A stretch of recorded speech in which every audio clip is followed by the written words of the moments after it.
Moi! Tänään olisi tällainen ympäristöaiheinen video. Ja mä tiedän, että ympäristö on aihe, joka tulee monella varmasti jo korvista ulos, mutta kun mä olin ala-asteella, ympäristötiedon tunneilla opiskeltiin, mitä jääkarhut syö, ja nykyään ympäristötieteilijät yrittää pelastaa ne jääkarhut. Joten tää on tosi tärkeä aihe ja tää on myös mun omaa alaa, joten musta on oikein kiva puhua tästä. Suomessa ollaan verrattain edistyneitä ympäristöasioissa ja ilmastonmuutoksen torjumisessa, ottaen huomioon, että Suomessa menee tosi paljon energiaa lämmitykseen alhaisten lämpötilojen takia. Ja Suomessa välimatkat on myös pitkiä, joten me ajetaan paljon autolla. Suomessa kuitenkin pyritään käyttämään yhä enemmän uusiutuvia energianlähteitä, eli arkikielessä uusiutuvaa energiaa. Ja vuonna 2018 niiden osuus energian kokonaiskulutuksesta oli 37%.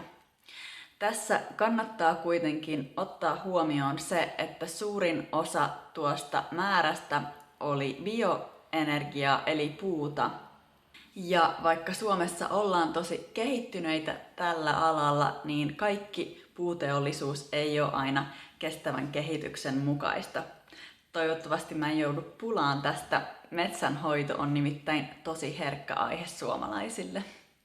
Suomessa on myös harrastettu kiertotaloutta ennen kuin siitä tuli trendi. Mä oon kierrättänyt mun kotona niin kauan kuin mä muistan, ja mun kotikaupungissa kierrätetään ainakin paperi, kartonki, lasi, metalli ja biojäte. Ja tästä erityisesti mä voisin mainita pullon palautuksen, eli Suomessa kaikissa muovipulloissa, tölkeissä ja lasipulloissa on pantti. Se on 20–40 senttiä riippuen pullon koosta. Ja kaikissa ruokakaupoissa on pullonpalautuspiste, jonne sä siis palautat sun tyhjät pullot ja tölkit ja saat sitten kuitin, jonka sä voit käyttää siinä ruokakaupassa.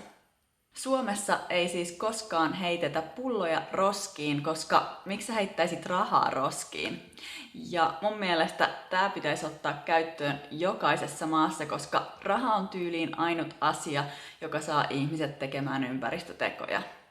Sitten viimeisenä vielä kasvissyönti Suomessa. Eli niille, jotka ei tiedä, niin lihantuotanto aiheuttaa todella paljon kasvihuonekaasupäästöjä ja siihen tarvitaan myös tosi paljon luonnonvaroja.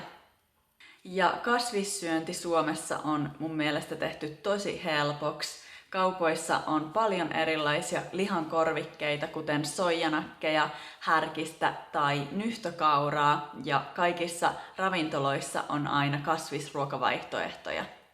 Ja nyt esimerkiksi Helsingin yliopiston ruokalat lakkaa tarjoamasta naudanlihaa, jolla on siis kaikkein suurin hiilijalanjälki.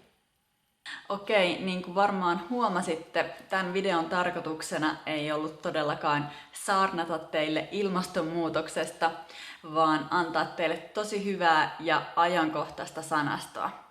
Ei muuta tällä kertaa, moikka!